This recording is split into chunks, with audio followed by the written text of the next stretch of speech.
കേരളത്തിലെ പണപ്പെരുപ്പം 9.49%. അത് ഗ്രാമങ്ങളിൽ കൂടുതലും നഗരങ്ങളെക്കാൾ കൂടുതലാണ്. അപ്പൊ കേരളത്തിന് ഒന്നാം സ്ഥാനം ഇപ്പോൾ അവകാശപ്പെടാവുന്ന ഒന്നാണ്.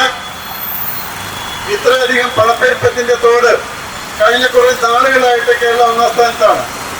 അതുകൊണ്ട് തീർച്ചയായിട്ടും DA കിട്ടേണ്ടത് തന്നെയാണ്. ആ DA കിട്ടാത്തത് കൊണ്ട് റിട്ടയർ ചെയ്യാവുന്നവരുടെ കാര്യത്തിലുണ്ടാവുന്ന കാര്യങ്ങൾ വളരെ രൂക്ഷമാണ്. ഇത് കൂടാതെ നിരവധി കാര്യങ്ങളിൽ എനിക്ക് തോന്നുന്നത് പ്രശ്നങ്ങളുണ്ട്. ആ പ്രശ്നങ്ങൾ മാത്രം ഞാനൊന്ന് വെറുതെ വായിച്ചു പോകാം. പെൻഷൻ പരിഷ്കരണം. ഇപ്പോ സ്റ്റാറ്റ്യൂട്ടറി പെൻഷൻ പുനഃസ്ഥാപിക്കുമെന്ന് പറഞ്ഞ് വന്ന സർക്കാരാണ്. കഴിഞ്ഞ 10 വർഷമായിട്ട് അതിനെപ്പറ്റി മിണ്ടലില്ല. ഇപ്പൊ കേന്ദ്ര ഗവൺമെന്റ്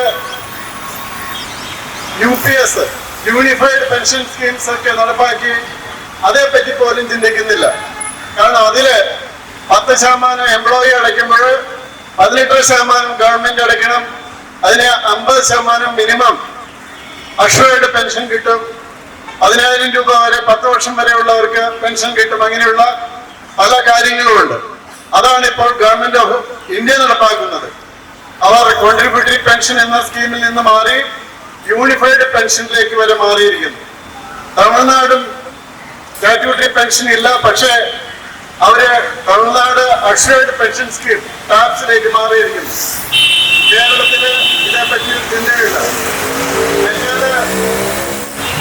ഗവൺമെന്റ് ശമ്പള പരിഷ്കരണ കമ്മീഷനെ വഹിക്കാനായിട്ട് ഒരു ദിവസം വഹിക്കാൻ സമരത്തിന് ഇറങ്ങുന്നവർ ഇന്ന് ഒളിച്ചിരിക്കുകയാണ്. അവർക്ക് ഈ സമരമൊന്നും വേണ്ടാതായിരിക്കും. അതുപോലെ ശമ്പളവും അലവൻസും സംബന്ധിച്ച കുടിശ്ശിക, അത് വർഷങ്ങളായി കുടിശ്ശികയായിട്ട് കിടക്കുകയാണ്. 12ാം ശമ്പള കമ്മീഷനെ നിയമിക്കാനായിട്ട് നടപടികളൊന്നും ആയിട്ടില്ല. ഇതുപോലെ ലീവ് സറണ്ടർ അത് ഇല്ല ഇപ്പോൾ. അപ്പോൾ ഇങ്ങനെയുള്ളൊരു കണ്ടീഷനിലാണ് ജീവനക്കാർ പണിയെടുക്കേണ്ടി വരുന്നത്. ഇതേപോലെ നമ്മൾ പറയുകയാണെങ്കിൽ കുറേയധികം കാര്യങ്ങളുണ്ട്. ഇപ്പൊ മെഡിസെപ്പിന്റെ കാര്യം പറഞ്ഞു. അത് മെഡിസെപ്പ് അല്ല, മെഡിസ്ലിപ്പാണ്. കാരണം പോകുന്ന ആളുകൾ പലരും പറയുന്നത് അവർക്ക് അവിടെ നിന്ന് ശരിയായ രീതിയിലുള്ള സംരക്ഷണം കിട്ടുന്നില്ല എന്നുള്ളതാണ്. അതിപ്പോ പൈസ കൂട്ടിയിട്ടുണ്ട്. ഇനിയും എങ്ങനെ നടക്കുമെന്നറിയില്ല. എനിക്കറിയാവുന്നവര് പോയവര് പറയുന്നത് വളരെ ബുദ്ധിമുട്ടാണ്, മുഴുവൻ പൈസയും കിട്ടുന്നില്ല എന്ന് തന്നെയാണ്. അപ്പൊ അങ്ങനെയുള്ള സ്കീംസ് എങ്ങനെ ഉണ്ടാക്കി എന്ന് കൂടി നമ്മൾ പരിശോധിക്കേണ്ടതാണ്. അതുകൊണ്ട് എനിക്ക് നിങ്ങളോട് പറയാനുള്ളത് മറ്റൊരു കാര്യം കൂടിയാണ്.